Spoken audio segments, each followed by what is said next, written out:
샬롬. 오늘도 복되고 좋은 날이 되었습니다. 주의 말씀 붙잡고 승리하시기 바랍니다. 에베소서 3장 1절에서 6절의 말씀 같이 나누도록 하겠습니다. 이러므로 그리스도 예수의 일로 너희 이방인을 위하여 갇힌 자 된 나 바울이 말하거니와 너희를 위하여 내게 주신 하나님의 그 은혜의 경륜을 너희가 들었을 터이라. 곧 계시로 내게 비밀을 알게 하신 것은 내가 먼저 간단히 기록함과 같으니 그것을 읽으면 내가 그리스도의 비밀을 깨달은 것을 너희가 알 수 있으리라. 이제 그의 거룩한 사도들과 선지자들에게 성령으로 나타내신 것 같이 다른 세대에서는 사람의 아들들에게 알리지 아니하셨으니 이는 이방인들이 복음으로 말미암아 그리스도 예수 안에서 함께 상속자가 되고 함께 지체가 되고 함께 약속에 참여하는 자가 됨이라. 아멘. 오늘 바울은 에베소 교회 교인들에게 계속해서 말씀을 전하고 있는데요. 오늘의 내용은 하나님의 뜻에 의해서 유대인들과 이방인들이 어떻게 하나가 되었는가. 유대인들에게만 있었던 것 같았던, 사실은 그건 아니지만 유대인에게만 있었던 것 같은 구원이 어떻게 이방인들에게까지도 확산됐는가, 또 이방인들이 어떻게 하나님의 자녀가 됐는가를 얘기하고 있습니다. 바울의 편지처럼 바울은 이미 그 사실에 대해서 얘기했는데 오늘 본문은 좀 더 어디에 초점을 맞추고 있냐면 연합하는 것. 그러니까 먼저 하나님을 믿었던 유대인들과 바울을 통해서, 바울은 1절에도 나오지만 이방인을 위한 사도라고 우리가 표현하거든요. 그러니까 바울을 통해서 이방인들에게까지, 이제 유대인이 아닌 다른 나라 사람들에게도 복음이 전해지기 시작했는데, 그래서 예수를 믿게 된 많은 이방인들이 생겼죠. 그 이방인들과 원래 하나님을 믿었던 유대인들이 이제 연합하는, 그리스도로 연합하게 돼서 한 교회를 이루게 되는 모습을, 그 은혜로운 광경을 지금 묘사하면서 참 이것이 하나님의 크신 뜻이었다, 이건 놀라운 일이다 하는 것을 말하고 있습니다. 제가 이 본문 중에서 한 구절만 좀 유독 말씀 나누고 싶은 게 있는데, 그건 1절입니다. 이러므로 그리스도 예수의 일로 너희 이방인을 위하여 갇힌 자 된 나 바울이 말하거니와 했어요. 그러니까 바울을, 본인을 어떻게 표현하고 있냐면 이방인을 위하여 갇혀 있다. 지금 에베소서도 지금 말씀드린 것처럼 옥중서신이라고 하지 않았습니까? 감옥에 갇혀서 이제 쓴 편지인데, 그러니까 자기가 갇혀 있는 이유가 뭐냐? 예수 그리스도의 복음 사역을 위해서 하는데, 근데 대상이 누구냐? 이방인이었다는 것입니다. 이방인을 위해서 내가 갇혀 있다. 감옥살이도 하고 있다. 그런데 이것이 결코 나쁘지 않다는 것입니다. 그래서 마지막 6절에 이렇게 돼 있죠. 이는 이방인들이 복음으로 말미암아 그리스도 예수 안에서 함께 상속자가 되고, 이제 유대인뿐만 아니라 이방인들도 예수 안에서 함께 상속자가 된다는 건 뭐예요? 하나님의 자녀가 된다는 것이죠. 함께 지체가 되고, 지체가 된다는 것은 어제도 말씀드린 것처럼 이제 연합하고 교회를 세워져 나가고 공동체 의식을 가져가는 것을 말합니다. 지체가 되고 함께 약속에 참여하는 자가 된다라고 말하고 있는 것입니다. 바울은 이 일을 위해서 자신이 감옥에 갇혔는데 그것도 아무렇지 않다, 괜찮다, 내가 감옥살이 하는 거, 근데 정말 이것에 비하면 뭐 고생도 아니다, 이런 마음으로 지금 쓰고 있는 거예요. 자기의 이러한 갇힌 생활을 2번이나 거쳐서 이제 로마 감옥에 갇혀 있는데, 바울이 이런 자기의 이런 삶이 복음 전파, 그것도 이방인들에게 복음이 전파되기 위해서 있었던 일이기 때문에 그것 자체를 바울은 기쁘게 여기고 있는 것을 우리가 알 수 있죠. 저는 이런 생각을, 이 말씀을 하면서 이 아침에 생각해 봤습니다. 우리가 말레이시아에 와서 살고 있습니다. 어떤 이는 말레이시아가 참 살기 좋은 곳이라고 해서 와서 사는 것이고, 또 어떤 분들은 이것은 은퇴 이민자들의 천국이다, 뭐 휴양 도시의 천국이다, 골프 치는데 뭐 좋다, 뭐 여러 가지 이유들을 가지고 와서 살 수도 있습니다. 또 뭐 아이들 교육을 시키기 위해서 오시는 분들도 있고 사업을 위해서 오시는 분들도 있고 다양한 우리들이 생각하는 이유들이 있겠죠. 그러나 하나님께서 우리 믿는 자들을 말레이시아로 보내실 때 하나님은 그것 때문에 보내셨을까 하는 생각을 해보는 거죠. 하나님께서 우리들의 자녀 교육을 위해서 보내고 휴양도시라서 보내고 은퇴 생활하기 좋아서 우리들을 이곳에 그렇게 보내시려고 계획하시고 또 하나님께서 일하셔서 조성하셔서 그렇게 하셨을까 하는 것입니다.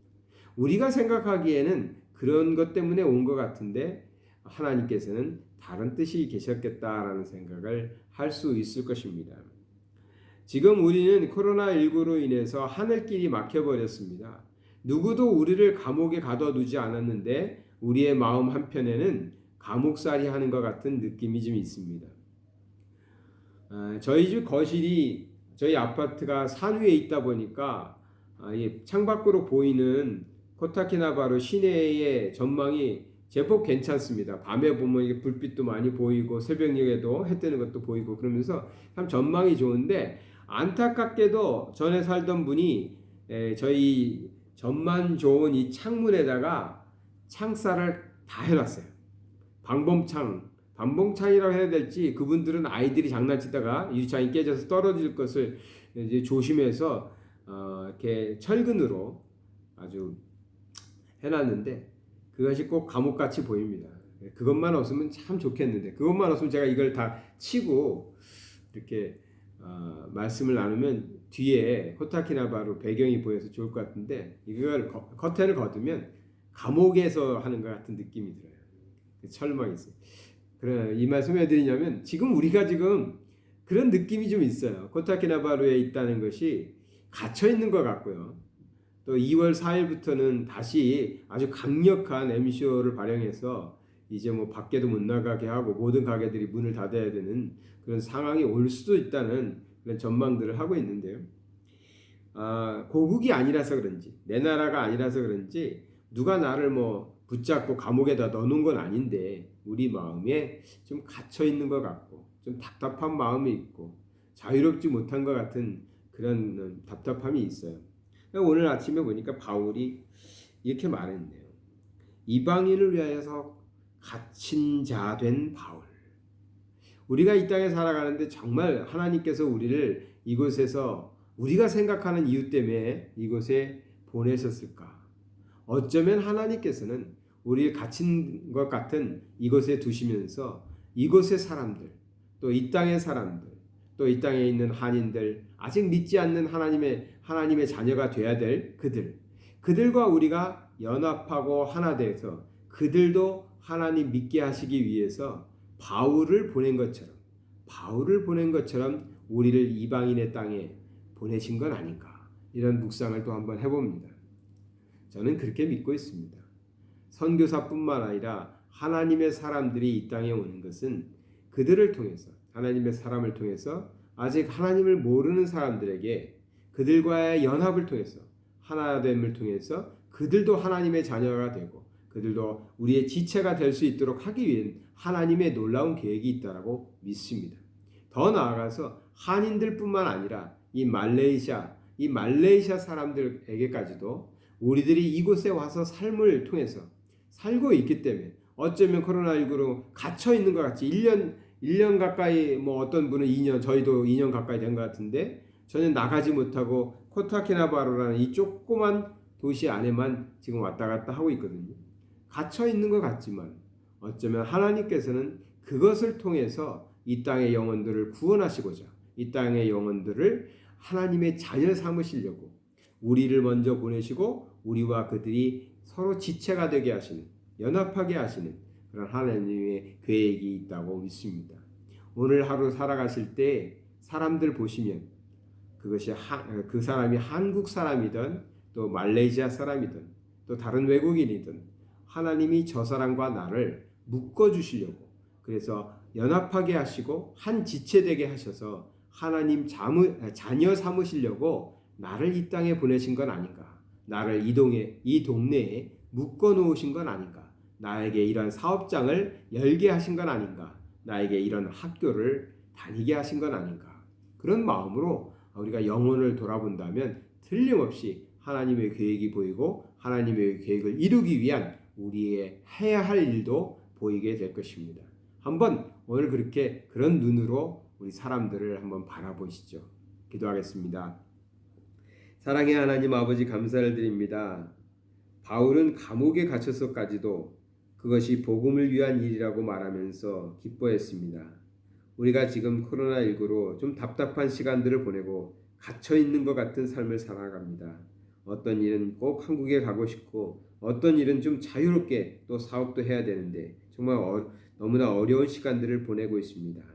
그러나 이때 우리 하나님의 뜻을 좀 더 살펴보고자 합니다.